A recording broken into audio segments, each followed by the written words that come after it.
नमस्कार।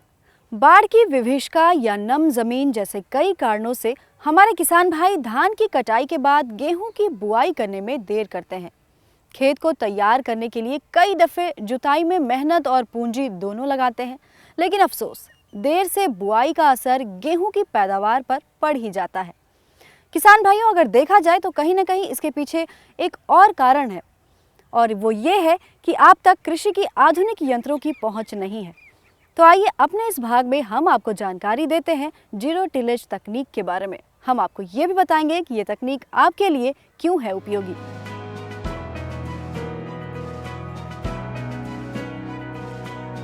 धान की कटाई के बाद खेत की जुताई किए बिना मशीन की मदद से सीधी पंक्ति में बुआई की अनोखी तकनीक है जीरो टिलेज।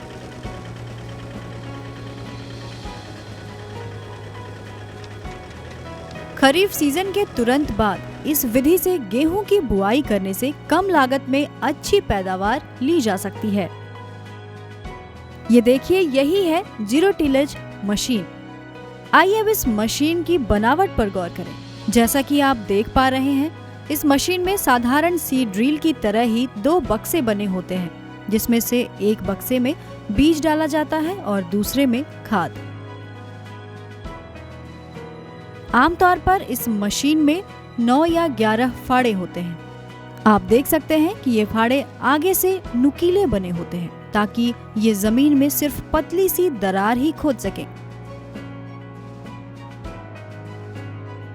इसकी बनावट में ध्यान देने वाली बात ये है कि प्रत्येक फाड़ों में प्लास्टिक की एक पाइप खाद और बीज वाले बक्से से सीधे जुड़े होते हैं, जिससे खाद ठीक बीज के पीछे गिरता है। आप देख सकते हैं कि इसमें हमारा उपचारित बीज हमने इस बॉक्स में भरा हुआ है, और इस बॉक्स में भरने से आप देखोगे कि जैसे हमारा इसका जो मशीन चलेगी उसका डिस्ट्रीब्यूशन, जिसने पर हमारा लगभग ये 40 एकड़ प्रति 40 किलो प्रति एकड़ के हिसाब से हमारा इसकी निर्धारित है, उसी के हिसाब से हमारा बीज गिरता जाएगा। ये बॉक्स आप देख सकते हैं कि ये पाइप है, इससे हमारा गेहूँ नीचे आता है, और जो दूसरा पाइप है, इस पाइप से हम देख सकते हैं कि इससे हमारा खाद इसमें आता है, ऊपर से आता है। खाद की जो गहराई है वो लगभग 1 सेंटीमीटर नीचे है बीज से। तो इसका मकसद ये होता है कि जो डीएपी उर्वरक हम इसमें पड़ा है वो अगतिशील रहता है मिट्टी के अंदर, और वो जड़ों के नीचे जाता है।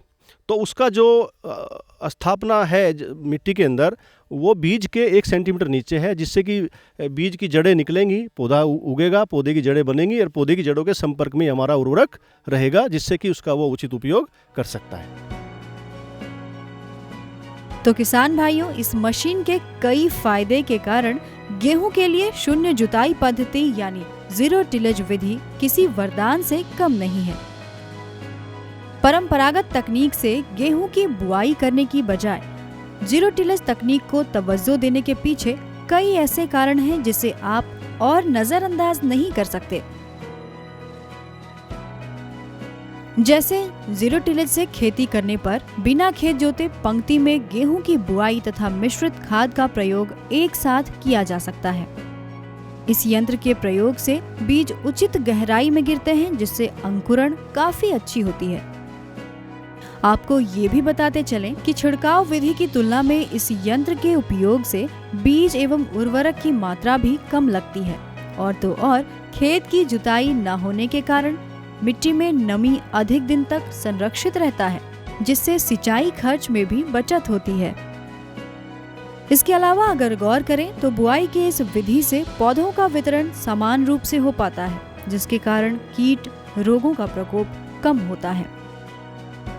लागत मूल्य के पैमाने पर अगर देखें तो इस विधि से बुआई करने पर 1800 से 2500 रुपए प्रति हेक्टेयर जुताई खर्च में कमी आती है, और उत्पादकता में बढ़ोतरी होती है।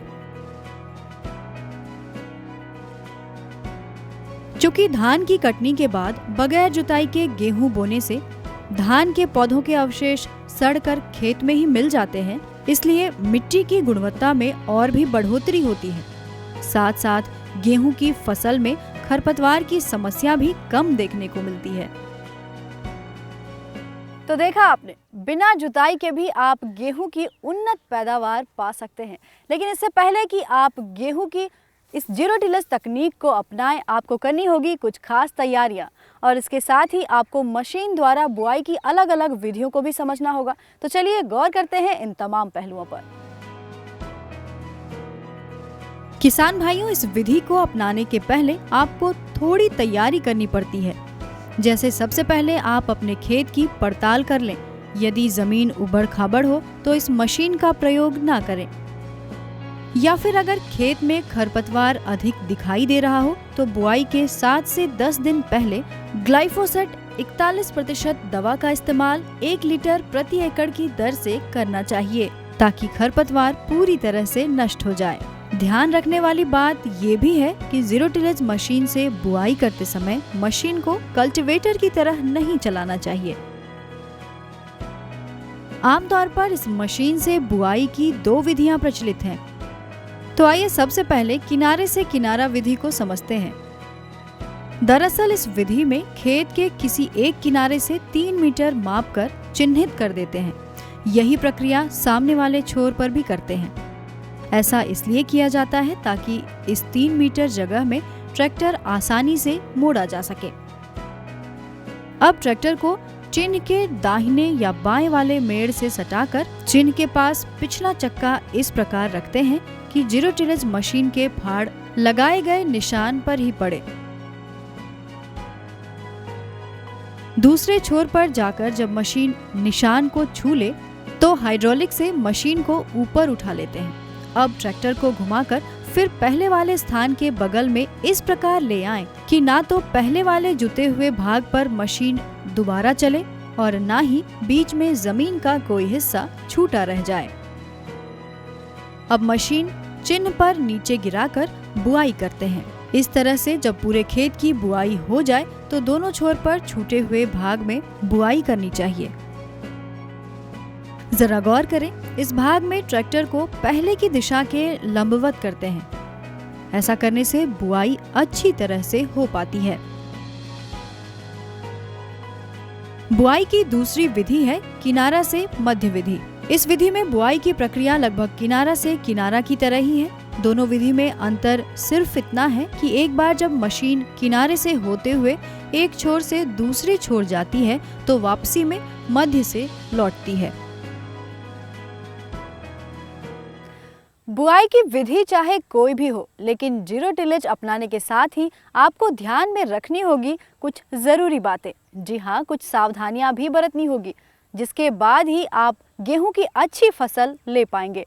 तो आइए गौर करते हैं कुछ ध्यान में रखने योग्य बातों पर। किसान भाइयों, उस खेत में जीरो टिलेज मशीन का उपयोग ना करें जहां से जल की निकासी ना हो। खरपतवार वाले खेत में उचित दवा के छिड़काव करने के 7 दिनों बाद ही बुआई करें। ध्यान रहे, अत्यधिक गीली जमीन में भी इस विधि का प्रयोग नहीं किया जाना चाहिए। मोड़ पर मशीन ट्रैक्टर हाइड्रोलिक से उठाकर मोड़ें और मशीन को लाइन पर गिराने के बाद ट्रैक्टर से मशीन चलाएं। हर मोड़ पर ये जांच लें कि पाइपों से खाद बीज गिर रहा है या नहीं। ध्यान रहे कि बॉक्स में खाद बीज एक समान रूप से हर छिद्र के ऊपर रहना चाहिए। इस तकनीक को सीखकर और इन सावधानियों को ध्यान में रखकर आप निश्चित तौर पर गेहूं की अच्छी उपज ले सकते हैं। और खुशी की बात तो ये है कि इस विधि को अपनाने में आप सरकारी सहायता भी ले सकते हैं। तो किसान भाइयों, अब समय आ गया है कि आप जीरो टिलेज जैसी आधुनिक तकनीक को अपनाएं और अपना खर्चा, समय और मेहनत तीनों बचाकर बदले में पाएं उन्नत पैदावार।